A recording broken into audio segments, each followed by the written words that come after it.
Upo. Magaling. Gumulong ka. Ganyan nga. Ngayon, miyaw. Ano ba, Madcat? Sinubukan lang kita. Hindi nagmimiyaw ang aso. Paano ka mainis sa ganyang itsura? Sino nagkukuha ng mabait na aso? Sino magpapasunod sa mga aso gamit ang bagong goggles niyo? Ikaw ba? Ikaw nga. Sensya na kung naabala ko. Kung ano man ang ginagawa mo. Ang totoo, parang ayoko ring malaman. Mabuti at nandito ka na. Kayo ni Madcat, sasali kayo sa Dog and Bone Show. Yung pinakasikat na dog show sa mundo? Alam mo naman na pusa siya. Hindi ba? Alam kong pusa si Madcat, kaya nga may cat siya sa pangalan. Ano akala mo sa akin? Walang alam? Hindi ko alam kung paano sasagutin ang tanong na yan. Una, gagamitan ni Madcat ang hipnotismo yung mga aso ron. Para siyang manalo ng first prize, siyempre. Para dun lang? Para makita siya sa telebisyon at mapasunod niya rin yung mga asong nanonood. Ulit? Para saan nga? Para madala niyo ni Madcat ang mga aso sa malayong bukid na kabibili ko lang! Bakit nga ayaw mo sa mga aso? Oo, tama! Allergy! Ganun na nga. Dahil sa allergy, dahil lang doon wala nang iba.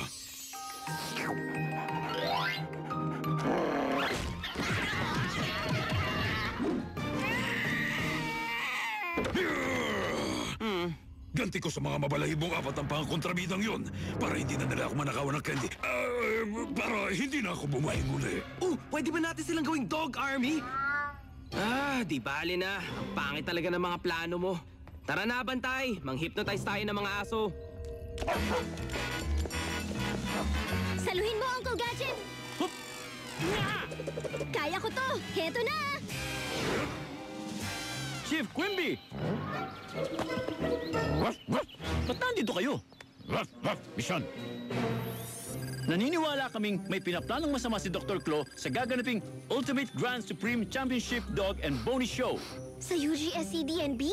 Di ba yun ang World Series ng mga dog show? Kala ko naman sa pusa lang siya mahilig. Gadget, magpanggap kang isang hurado para malaman ang plano ni Claw. Walang problema. Nagtapos ako bilang top dog sa Dog Judge U. Pwede. Bilang parte ng pagsasanay mo, magpapanggap kayong dalawa ni Bray na kasali sa paligsahang yun. Sasali siya sa paligsahan na yun? Di ko alam kung babagay siya ron kasabay ng ibang mga aso. Hindi Gusto niya ang pagiging aso. Di ba, Brain? Manood kayo. Brain? Fetch!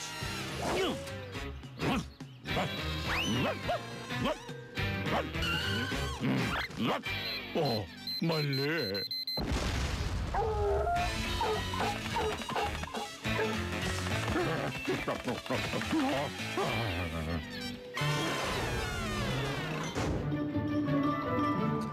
Kumanda ka na, Brain. Maigpit ang labanan sa mundo ng paligsahan ng mga aso.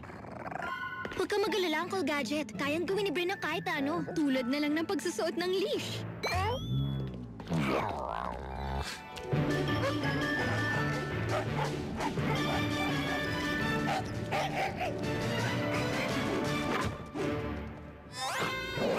Naamoy mo na ba, Brain? Ang amoy ng Grade A Dog Talent? Pero huwag kang panghinaan ng loob sa kahanga-hanga nilang kakayahan. Bawat aso makatatanggap ng ribbons sa pagsali nila.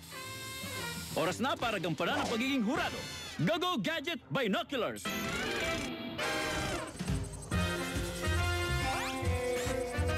Anong klaseng uniforme ang suot ng huradong yun?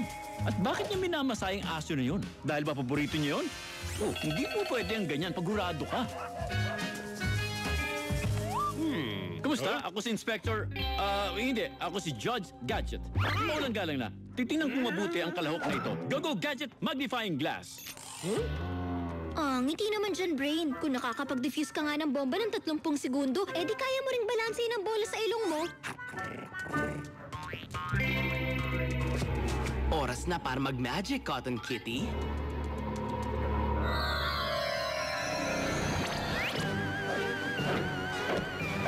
Ayos akalain mo. Ayan. Bagay na bagay sa'yo, Brain. Isipin mo na lang tulad din ito ng ibang misyon.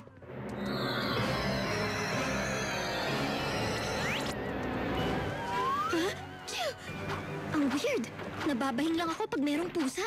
Wala naman siguro magdadala ng pusa sa paligsahan ng mga aso. Kakaiba siya. Hindi ako makapaniwala sa nakikita ko. Ang layo ng butas ng ilong niya. Ang masasabi ko lang ay, kakaiba ang itsura ng lahi nyo, hindi ba? Ahem. Patatalunin kita! Go Gadget Doggy Treat!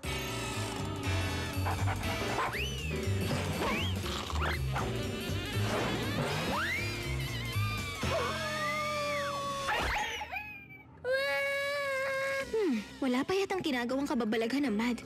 Wala rin si Talon. Nakakapagtaka yan, ha? Bakit pare-pareho ang kilos ng mga aso?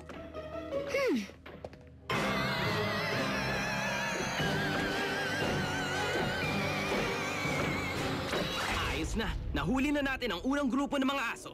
Okay, Haring Bantay. Manghuli pa tayo ng marami para ikaw na ang manalo sa contest na to. Talon! Hi, Penny!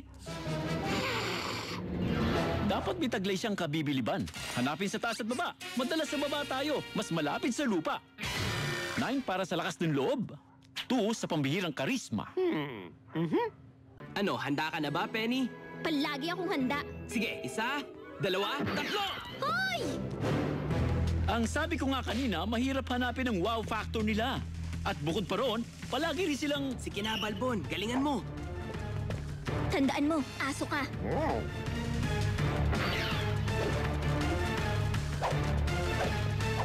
Hindi niya makikita hanggat hindi sila lubos sa... Bow Wowzers! Ang Himalayan Cotton Ball K9! Ang alam ko, naubos na ang lahi nila noon pang 18th century. Buti pa, titinan ko siya ng malapitan. Go Gadget Racket Skates! Oh!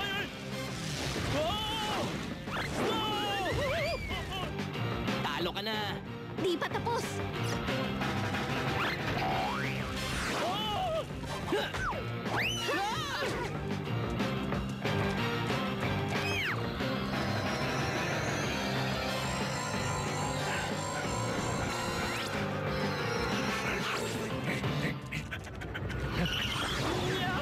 Tigil! Hindi pa kita nakakatulan!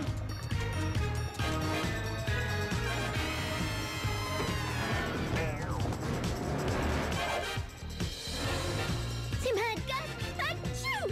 Kaya naman pala ako bumabahing eh. Pero bakit? Auto-immune response mo yan, pero hindi yan ang importante ngayon. Pag nanalo na si Madcat, makikita siya sa TV. I-hypnotize siya lahat ng aso sa mundo gamit ang goggles para madala namin sila sa bukid at mawala na sila sa paningin ni Uncle Claw. Tapos palihim ko silang sasanayan para maging malakas na hukbo at dun malalaman ni Uncle Claw na isa talaga akong henyo. Kailangan mo munang manalo.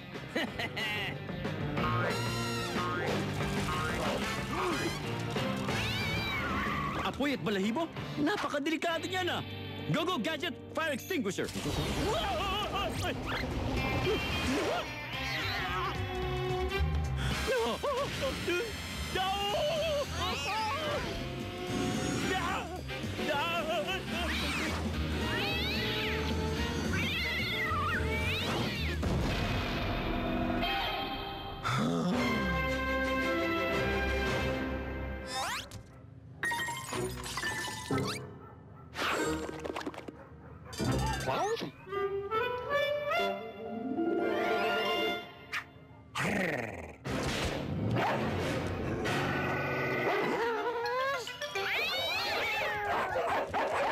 Ha!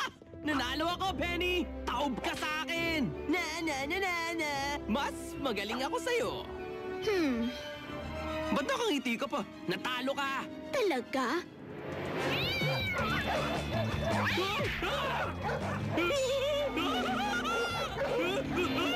Hindi lang puro panalo ang mahalaga. Paalam kaibigan kong Himalayan! Ay, minsan lang tayo makakita ng kakaiba at hindi pangkaraniwang lahi ng aso. Gadget, mahusay ang ginawa mong trabaho.